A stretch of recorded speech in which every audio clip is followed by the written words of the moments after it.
Cresça no conhecimento do nosso Senhor Jesus Cristo. Tenha foco. Deus está com você. Apenas foque na vontade dele. 1 Crônicas 25. Em seguida, Davi e os dirigentes de adoração escolheram alguns da família de Asaf, de Emã e de Jedutum para o serviço de pregação ao som de harpas, liras e símbolos.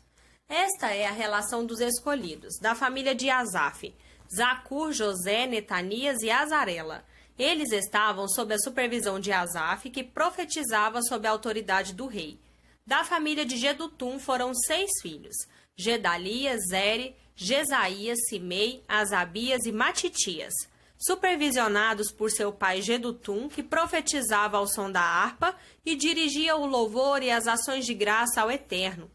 Da família de Emã foram Buquias, Matanias, Uziel, Sebuel, Jeremote, Ananias, Anani, Eliata, Gidalte, Romantiezer, Josbecasa, Malote, Otire e Maaziote. Todos estes eram filhos de Emã, conselheiro espiritual do rei. Ele se tornou poderoso como Deus tinha prometido. Emã teve 14 filhos e 3 filhas. Sob a supervisão de seus pais, eles conduziam a música no templo do Eterno com acompanhamento de harpas, liras e símbolos no ministério de adoração do templo de Deus. Asaf, Jedutum e Emã trabalhavam sob a autoridade do rei. Eles e todos os seus familiares eram competentes e preparados para o louvor do Eterno. Eram, ao todo, 228 pessoas. Eles distribuíam as tarefas por sorteio. Ninguém, jovem ou idoso, mestre ou aluno, tinha preferência ou vantagem sobre o outro. O primeiro sorteio saiu para José, filho de Asaf, e seus 12 filhos e parentes. O segundo para Gedalias e seus 12 filhos e parentes. O terceiro para Zacur e seus 12 filhos e parentes. O quarto para Isri e seus 12 filhos e parentes. O quinto para Netanias e seus 12 filhos e parentes. O sexto para Buquias e seus 12 filhos e parentes. O sétimo para Jezarela e seus 12 filhos e parentes. O oitavo para Jesaías e seus 12 filhos e parentes. O nono para Metanias e seus 12 filhos e parentes.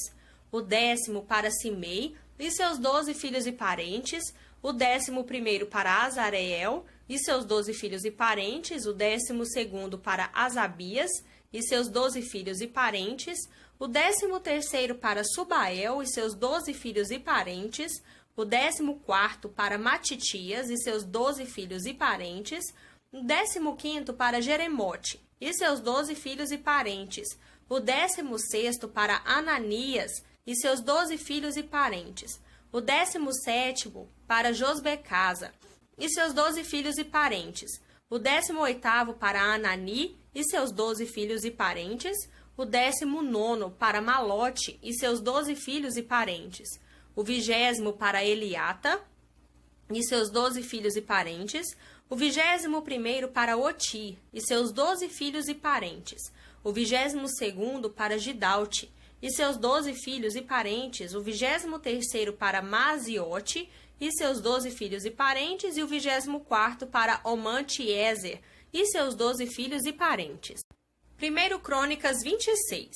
Estes eram os turnos dos guardas de segurança dos coreitas: Meselemias, filho de Coré, da família de Asaf; dos filhos de Meselemias, Zacarias, o mais velho; depois Gediel, Zebadias, Jatniel, Elão, Joanã e Elioenai, 7 filhos. Dos filhos de Obed-edom, Semaías, o mais velho; depois Jeozabade, Joá, Sacar, Natanael, Amiel, Isacar, Peuletai. Deus tinha abençoado Obed-edom com estes 8 filhos. Semaías teve filhos que se destacaram na família por serem líderes competentes. Foram eles Otni, Rafael, Obed e Eusababe.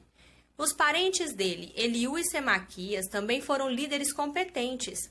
Todos estes eram descendentes de Obed-edom, eram competentes e aptos para a obra. Ao todo foram 62. Meselemias teve 18 filhos e parentes que se destacavam. Os filhos de Oza, o Merarita, foram Sinri, que embora não fosse o mais velho, era considerado pelo pai como o primeiro; depois Ilquias, Tebalias e Zacarias. Ao todo foram 13 filhos e parentes. Os turnos dos guardas, supervisionados por seus chefes e executados por seus parentes, mantinham a ordem no templo do Eterno. Todos foram nomeados para estes cargos pelo mesmo critério, sem privilégios para as famílias mais importantes. A distribuição foi feita por sorteio. Selemias foi designado para a porta leste. Seu filho Zacarias, sábio conselheiro, assumiu a porta norte. Obed-edom assumiu a porta sul e seus filhos foram nomeados para o depósito. Supim e Oza tinham a responsabilidade da porta oeste e da porta conhecida como Salequete, na rua de cima. Os guardas ficavam um ao lado do outro, 6 levitas por dia no leste, 4 por dia no norte e no sul, e 2 de cada vez no depósito. No pátio a oeste foram postos 4 guardas e dentro do pátio 2. Estes foram os turnos dos guardas entre os descendentes de Coré e de Merari. Outros levitas foram encarregados da área financeira do templo de Deus. Os gersonitas, descendentes de Ladã, Jeiel com seus filhos Etã e Joel, eles estavam encarregados das finanças do templo do Eterno. Dos descendentes de Arão, de Izar, de Hebron e de Uziel, Subael, descendente de Gerson, filho de Moisés, era o tesoureiro-chefe. Seus parentes, por parte de Eliezer, foram seu filho Reabias, seu filho Jesaías, seu filho Jorão, seu filho Zicre e seu filho Selomote. Selomote e seus parentes estavam encarregados de todos os objetos de valor consagrados pelo rei Davi, generais, pelos chefes de famílias e por vários generais e comandantes do exército.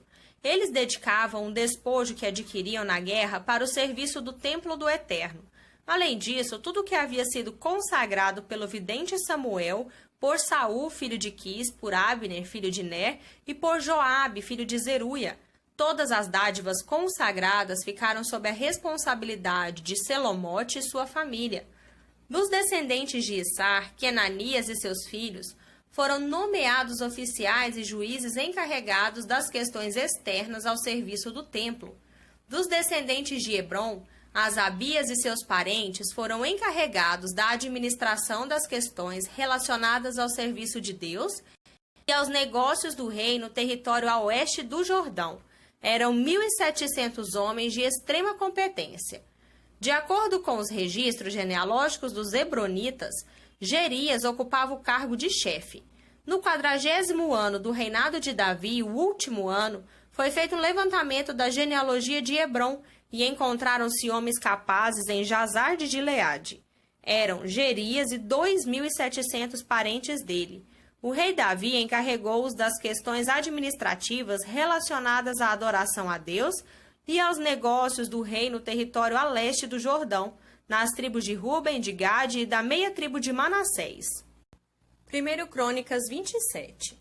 Esta é a relação dos descendentes de Israel, dos chefes de famílias, dos comandantes e dos capitães e dos demais oficiais de serviço militar do rei. Todo mês do ano, uma divisão militar estava a serviço. Cada divisão tinha 24.000 homens. A primeira divisão para o primeiro mês, Jazobeão, filho de Jabdiel, encarregado de 24.000 homens. Ele era da linhagem de Pérez e comandava todos os oficiais militares no primeiro mês. A divisão para o segundo mês, Dodai, de Aui, encarregado de 24.000 homens. Miclote era o chefe da divisão. O comandante para o terceiro mês, Benaia, filho do sacerdote Joiada, encarregado de 24.000 homens. Esse era o mesmo Benaia, chefe do pelotão dos 30. Seu filho Amizabade era chefe da divisão. A divisão para o quarto mês, Azael, irmão de Joabe. Seu filho Zebadias foi seu sucessor no comando de 24.000 homens.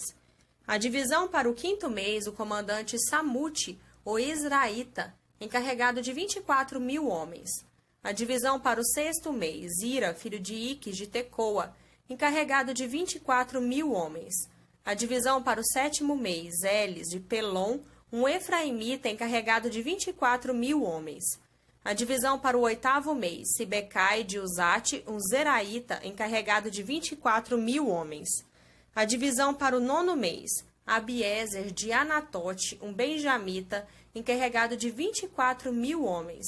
A divisão para o décimo mês, Maarai de Netofate, um zeraíta encarregado de 24.000 homens. A divisão para o 11º mês, Benaia de Piratom, um efraimita encarregado de 24.000 homens.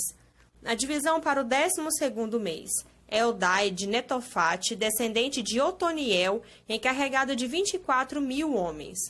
Os administradores dos negócios das tribos foram: de Ruben, Eliezer, filho de Zicre; de Simeão, Cefatias, filho de Maaca; de Levi, Asabias, filho de Quemuel; de Arão, Zadok, de Judá; Eliú, irmão de Davi, de Isacar; Onri, filho de Micael; de Zebulon, Ismaías, filho de Obadias; de Naftali, Jeremote, filho de Asriel; de Efraim, Oséias, filho de Azazias; da meia tribo de Manassés, Joel, filho de Pedaías; da meia tribo de Manassés em Gileade, Ido, filho de Zacarias; de Benjamim, Jaaziel, filho de Abner; de Dan, Azareel, filho de Jeroão. Estes foram os oficiais encarregados da administração das tribos. Davi não registrou os homens com menos de 20 anos de idade, porque o Eterno tinha prometido multiplicar Israel como as estrelas do céu. Joabe, filho de Zeruia, começou a fazer a contagem dos homens, mas não pôde terminar. A ira de Deus veio sobre Israel por causa do recenseamento. Por isso, não consta o número total nos registros oficiais do rei Davi. Os suprimentos do palácio estavam sob a supervisão de Asmavete, filho de Adiel. Jonatas, filho de Uzias, era responsável pelos depósitos distribuídos entre as cidades distantes. Esri, filho de Quelube, era encarregado dos trabalhadores rurais. Simei, o Ramatita, era encarregado das vinhas. Zabde, de Sifá, era encarregado do vinho que era armazenado. Baal-Anã, de Gederá, era encarregado das oliveiras e das figueiras bravas das planícies. Joás era encarregado da produção de azeite. Citrai, de Saron, era encarregado dos rebanhos apacentados em Saron. Safate, filho de Adilai, era encarregado dos rebanhos do vale. Obi, o ismaelita, era encarregado dos camelos. Gedias, de Meronote, era encarregado dos jumentos. Jaziz, o agareno, era encarregado das ovelhas. Estes eram os encarregados de administrar as propriedades do rei Davi. Jonatas, tio de Davi, conselheiro sábio e letrado, e Jeiel, filho de Aquimone, cuidavam dos filhos do rei. Aitofel era o conselheiro particular do rei. Uzai, o arquita, era amigo do rei. Aitofel foi mais tarde substituído por Joiada, filho de Benaia, e por Abiatar. Joabe era o comandante do exército do rei. Novo Testamento. João 9, do 1 ao 23. Caminhando pela rua, Jesus viu um homem cego de nascença. Seus discípulos perguntaram: Rabi, quem pecou, este homem ou seus pais, para que ele nascesse cego? Jesus disse: Vocês estão fazendo a pergunta errada, procurando a quem culpar. Não há nenhuma relação de causa e efeito aqui. Em vez disso, olhem para o que Deus pode fazer. Precisamos trabalhar com energia por aquele que me enviou, enquanto o sol está brilhando. Quando a noite chega, o expediente acaba. Mas enquanto estou no mundo, há bastante luz. Eu sou a luz do mundo.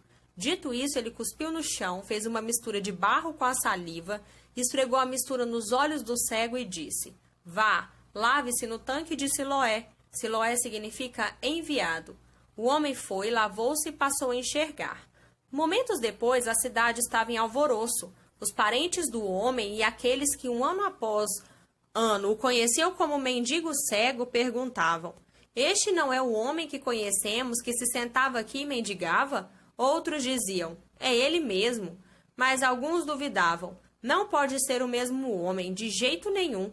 É só alguém parecido com ele. Mas o homem confirmou: Sou eu mesmo. Eles o interrogaram: Como você conseguiu enxergar? Um homem chamado Jesus fez uma mistura, esfregou nos meus olhos e disse: Vá a Siloé e lave-se ali. Eu fiz o que ele disse, lavei-me e comecei a enxergar. Então, onde ele está? Eu não sei. Eles levaram o homem aos fariseus porque o dia em que Jesus fez a mistura e curou a cegueira dele era sábado. Os fariseus o interrogaram de novo, para saber como ele havia conseguido enxergar. Ele respondeu: Ele pôs uma mistura em meus olhos, eu me lavei e agora vejo. Alguns dos fariseus resmungaram: Obviamente, esse homem não pode ser de Deus, ele não guarda o sábado. Outros argumentaram: como o homem mau pode realizar milagres, atos que revelam o próprio Deus? Assim houve divisão entre eles. Eles voltaram a interrogar o cego. Você é o perito aqui. Ele abriu seus olhos. O que você tem a dizer sobre isso? Ele disse. Ele é um profeta. Os judeus se recusavam a acreditar que aquele homem havia sido cego a vida toda. Então chamaram os pais do homem, que agora enxergava muito bem, e perguntaram: este é o filho de vocês, o que vocês dizem que nasceu cego? Então como ele pode ver agora? Seus pais disseram: sabemos que ele é nosso filho, e sabemos que ele nasceu cego, mas não sabemos como veio a enxergar. Não temos a menor ideia de quem abriu os olhos dele.